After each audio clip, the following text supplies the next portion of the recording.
The heart is deceitful above all things, and desperately sick. Who can understand it? I, the Lord, search the heart, test the mind, give every man according to his ways, according to the fruit of his deeds. Once our Creator established the platform of sowing and reaping as how his will and purpose are accomplished, placed all mankind into it. And as we see, in order for knowledge to become understanding and finally wisdom, it must be tested and proven, the end result made evident. After all, who wants to place their faith in anything that doesn't yield the right results? So, as the story of Adam goes, once God placed him in the garden and commanded him to abstain from the fruit of the tree of knowledge of good and evil, the serpent arises to test the word Adam was given. Who did the serpent come to? Not Adam, but Eve, signifying Adam's heart, his place of understanding and affection. It is not without significance that the tree of knowledge is in the midst or middle of the garden, surrounded by all the other trees. Why is it in the center? Because it addresses the nature of good and evil behind all of our knowledge and understanding, drilling all the way down to our innermost being and intentions. What does this tree of knowledge represent? God's law, reflecting the moral essence of the Creator himself. When properly understood, the law of God is not do this or else, but if you do this, it's not good for you. When we carefully examine the Ten Commandments, we see that the first 5 define our relationship with God, while the last 5, our relationship with others. So it is that Jesus summed up the 10 Commandments into the 2 commandments to love the Lord with all of our heart, soul, and mind, and our neighbor as ourselves. Again, I must wonder, is this why God designed us with 5 fingers on each hand and 5 toes on each foot? The word rendered heart in Jeremiah 17:9 is found 594 times in the King James Old Testament. Its first occurrence in Genesis 6:5. Strong's definition reads, the heart, also used figuratively for the feelings, the will, and even the intellect. Likewise for the center of anything. The center of anything. Dear brother and sister, where does wisdom, that is, knowledge and understanding, originate from? Is it not from within? And if the Garden of Eden typifies the place where all the trees that are pleasant to the sight and good for food are found, does this not indicate that all of this is indeed within us? No doubt, the story of Adam and Eve is told with many outward things, but the simplicity is simply that we are on the outside looking in. In other words, the story of Adam and Eve, and yes, even the dream of Nebuchadnezzar, has and is unfolding within the heart and mind of every person who has ever graced this planet. This is why I see Adam as the male in mind and Eve as the female or heart. Now, let's go to the following.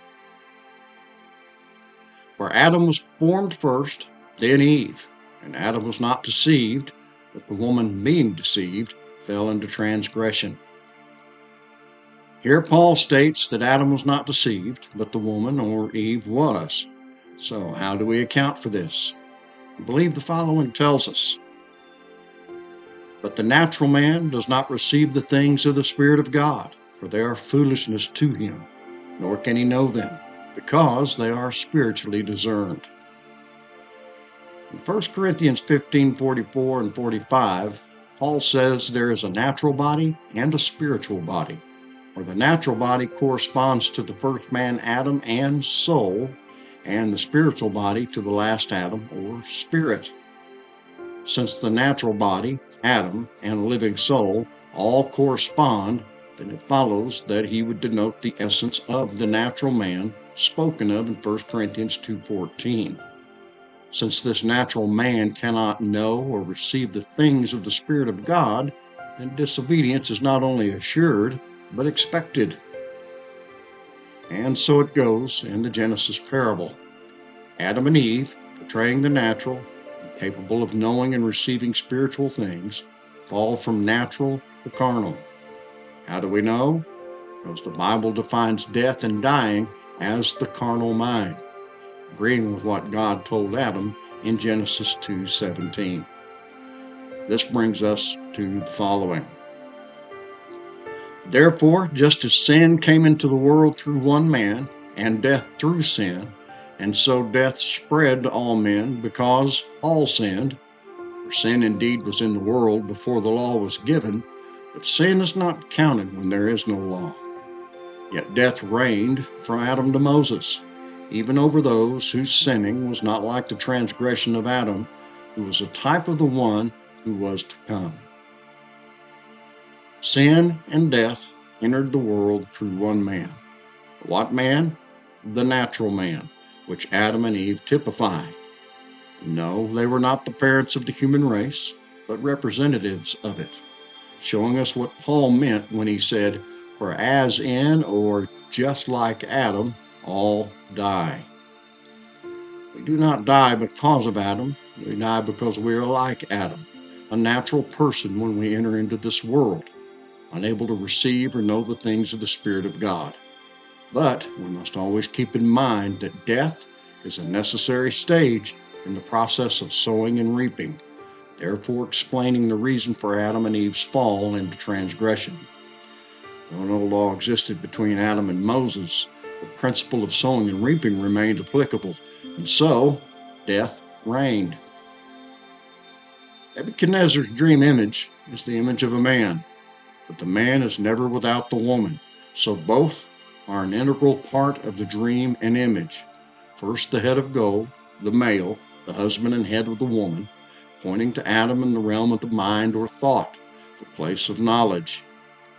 Then the breast and arms of silver, the rib or side of Adam, female, the wife, pointing to Eve, and the heart, the place of understanding and affection. First knowledge, then understanding. How do we come to understand? Like silver tried in a furnace of earth, purified 7 times. No wonder the Lord's disciples said, "Did not our heart burn within us while he talked with us by the way, and while he opened to us the Scriptures?" Only through experience do we discover the soundness and fullness of truth as it comes from our Maker. The Lord does not require our faith to be in anything less than what is pure, solid, and substantial. If it truly is His divine word of wisdom, it will withstand any scrutiny, skepticism, and resistance. Now let's go to Matthew. For out of the abundance of the heart, the mouth speaks. But those things which proceed out of the mouth come from the heart, and they defile a man. In our analogy of husband and wife, the mind sows its seed of information into the heart, or understanding, before it is eventually realized as words that come from the heart. In agreement, Jesus said we speak from its abundance, out of what we understand and have great affection for. Where our treasure is, there is our heart. Proverbs 23:7. For as he thinks in his heart, so is he. The breast and arms of silver are the second component. Man begins as one, then the rib is taken, made into a female, and brought to him. Now, man is 2. Consider Stephen Jones' explanation of the spiritual meaning of 2. Death is a house or household in Hebrew. God established the household with Adam and Eve, 2 people in a marriage. This provided direction, a double witness in the family to know the will of God. It takes 2 points to make a line and establish direction. The number 2 signifies either division or a double witness. God established 2 covenants in the Bible, first as a double witness of truth, but also to establish direction. Going from the old covenant to the new covenant shows a progression of revelation from the lesser to the greater. 2 is division or witness. Within, the mind and heart communicate, working with or against each other. So we have either division or witness at any point in time.